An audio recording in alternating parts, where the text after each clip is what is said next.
നിങ്ങളിത് പറയില്ല. ഏതെന്നല്ലേ? Terracotta jewelleries എല്ലാം ഭയങ്കര എക്സ്പെൻസീവ് ആണെന്ന് ഇനി നിങ്ങൾ പറയില്ല.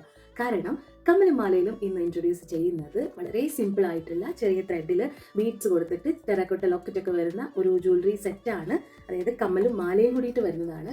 അതിൻ്റെ ലോക്കറ്റുകളാണ് ഇതെല്ലാം. നമ്മൾ ചെയ്യാൻ പോകുന്നതേ ഉള്ളൂ. ഈ വീഡിയോയുടെ ലാസ്റ്റ് ഇത് ചെയ്തിട്ടുള്ള ഫോട്ടോസ് എല്ലാം കാണിക്കാം കേട്ടോ. അപ്പോൾ ഇതിൻ്റെ റേറ്റ് ഞാൻ ആദ്യമേ പറയാം. ജസ്റ്റ് 150 റുപ്പീസ് മാത്രമേ ഉള്ളൂ. ഇതെല്ലാവർക്കും അഫോർഡ് ചെയ്യാൻ പറ്റുന്നതാണ്. അതുകൊണ്ടാണ് ഞാൻ ഇങ്ങനെ ഒന്ന് ചെയ്യാമെന്ന് കരുതിയത്. അപ്പം ഇനി എല്ലാവരും നല്ല ടെറാക്കോട്ട കമ്മലും മാലയൊക്കെ ഇട്ട് നടക്കണം. അപ്പോൾ വീഡിയോ കണ്ടാലോ?